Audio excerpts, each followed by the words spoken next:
আজকে আপনাদের একটি মজার গল্প শোনাবো, যে গল্প শুনে আপনারা অনেকেই হয়তো আপনাদের নিজের জীবনের সিদ্ধান্ত নিয়ে আরো একবার ভাববেন।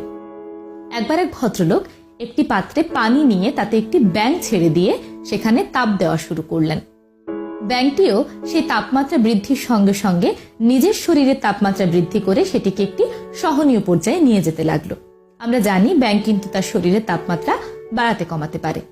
ব্যাঙটি কিন্তু চাইলে তখন সেখান থেকে লাফ দিয়ে চলে যেতে পারত, সে কিন্তু তা করল না। তা না করে লোকটি যত তাপ বৃদ্ধি করতে থাকলো, ব্যাঙটিও তার শরীরের তাপমাত্রা বৃদ্ধি করে তার সঙ্গে সেটা অ্যাডজাস্ট করতে লাগলো। কিন্তু একটা সময় পর পানির তাপমাত্রা এতটাই বৃদ্ধি পেল যে ব্যাঙটি সেটি আর সহ্য করতে পারল না। তখন সে সিদ্ধান্ত নিল পাত্র থেকে লাফ দিয়ে সে বাইরে চলে যাবে। কিন্তু তখন সেটা শেয়ার করতে পারল না, কারণ তার শরীরের সমস্ত শক্তি ইতিমধ্যে শেষ হয়ে গিয়েছে। তাই সে চাইলেও সেখান থেকে লাফ দিয়ে বেরিয়ে যেতে পারল না।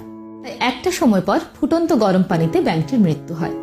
আপনাদের যদি জিজ্ঞেস করা হয় ব্যাঙটির মৃত্যুর কারণ কি, বেশিরভাগ মানুষই বলবেন ফুটন্ত গরম পানির কারণেই ব্যাঙটির মৃত্যু হয়েছে।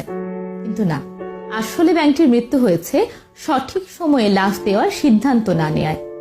সে যদি প্রথমেই পাত্রটি থেকে লাফ দিত তাহলে কিন্তু সেভাবে মারা যেত না। ঠিক মানুষের জীবনেও এমন অনেক ঘটনা ঘটে।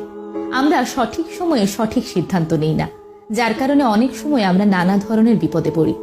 আমাদের উচিত ক্ষমতা থাকতে, শক্তি থাকতে সঠিক সময়ে সঠিক সিদ্ধান্ত নেওয়া।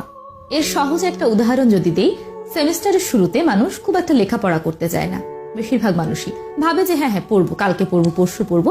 এইভাবে আমরা আমাদের লেখাপড়াটাকে দূরে সরিয়ে রাখি। কিন্তু একটা সময় পর যখন দেখি পরীক্ষা চলে এসেছে, তখন আমাদের পড়ার অনেক ইচ্ছে থাকে, আমরা চেষ্টা করি, কিন্তু এই অল্প সময়ের মধ্যে আমাদের ক্ষমতা থাকে না পুরো সিলেবাস শেষ করার। যার কারণে শেষ মুহূর্তে এসে আমরা চেষ্টা করলেও আর সিলেবাস শেষ করতে পারি না।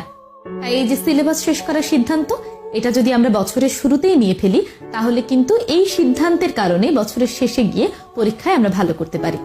এমন নানা ধরনের উদাহরণ কিন্তু আমাদের জীবনে রয়েছে। আবেগের কারণেও আমরা অনেক সময় সঠিক সিদ্ধান্ত নিই না। পরবর্তীতে দেখা যায় সেই সিদ্ধান্ত না নেওয়ার কারণেই আমরা অনেক ধরনের বিপদে পড়ছি। তাই সময় থাকতে থাকতেই সঠিক সিদ্ধান্তটি নিতে হবে।